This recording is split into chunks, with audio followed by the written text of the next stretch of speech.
دین کی کوئی مخالفت کرے گا اللہ کی قسم چھوڑیں گے نہیں ہم اس کو۔ آپ کو اس پر تو جوش آیا، آپ کو اس پر کیوں جوش نہیں آیا؟ مولانا طارق جمیل ہمارے سر کے تاج تھے، اب شاید نہیں رہے۔ لگی زلیخا نے تہمت لگائی، اور پھر جب وہ عورتوں میں بھی بات پھیل گئی کہ مجرم تو یوسف نہیں، مجرم تو زلیخا ہے، تو تھوڑی بدنامی ہونے لگی، تو انہوں نے یوسف علیہ السلام کو گدھے پہ بٹھا کے منہ کالا کر کے پورے شہر میں چکر لگوایا اور پیچھے اعلان کروایا ھذا جزاء من اراد بسیدہ سوء، جو اپنے آقا سے برائی کرے اس کی یہ جزا ہے۔ یہ بازار میں نبی ابن نبی ابن نبی ابن نبی گدھے پر پھرایا جا رہا، پھر جیل۔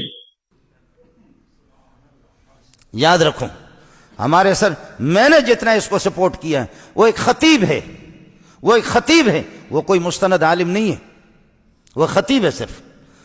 اور غیر مقلدین نے، دوسرے لوگوں نے، آج پتہ کرو اس سے، اس کی جتنی مخالفت کی یہ چھپا رہا، اور فرق باطلہ کو اس کی طرف سے خدا کی قسم میں نے جواب دیا، میں نے جواب دیا۔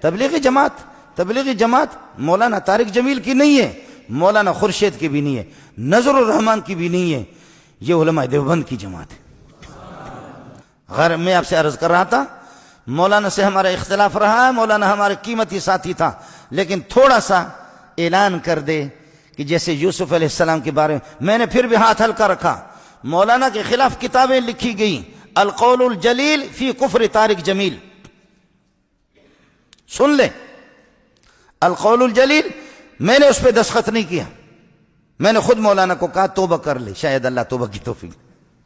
مذاق ہمارے بہت اچھے دوست ہیں، کلمۃ الہادی الی سواء السبیل کتابیں لکھی گئی مولانا کے خلاف۔ آپ کو معلوم ہوگا آپ میں سے مسلمانوں میں سے کسی نے یہ کیوں نہیں کہا جب انہوں نے پوری امت مسلمہ کے خلاف کہا یوسف علیہ السلام کا منہ کالا کر کے گدھے پر بٹھایا گیا تھا؟ خدا کی قسم سوائے یہودیوں کی روایت کے اس کا نام ہی نہیں ہے۔ آج معافی کیوں نہیں مانگتا؟ آج معافی مانگے، میں پوری دنیا کے سامنے اس کے پاؤں پہ جا کر کے پڑوں گا، ورنہ بریلوی سے پتہ کر لے، جماعت اسلامی سے پتہ کرے، اہل حدیث سے پتہ کرے، دیوبندیوں سے پتہ کرے، تبلیغی اکابرین سے معلوم کر لے، کس مسلمان نے لکھا؟ یہودیوں کی ایک روایت تھی، میں نے حضرت کو یہاں بھی لکھ کر کے دیا، یہاں اس میں کئی دفعہ اس کو سمجھایا کہ اللہ کے لیے کچی باتیں نہ کرو، قرآن بھی دیکھا کرو اور حدیث دیکھا کرو۔ اس کی کوشش یہ ہوتی ہے کہ کچی باتیں بیان کرنا۔ مولانا ہمارے سر کے تاج تھے، انسان سے غلطی ہو جاتی ہے، معافی مانگے یوسف علیہ السلام سے، معافی مانگے، اور نہیں تو پھر آپ مجھ سے گلہ نہ کر لیں، میں اپنے رب کو راضی کر سکتا ہوں، آپ کو ناراض کر سکتا ہوں۔ یہ نیٹ پر موجود ہے، یہ لاکھوں انسانوں، پھر بھی سعودیہ کے علماء نے کافر قرار دیا، میں نے کافر نہیں کہا۔ آپ سعودیہ کے علماء کے بالکل موجود ہیں، انہوں نے کافر تک بھی قرار دیا کہ یوسف علیہ السلام کی توہین کیوں کی اس طرح۔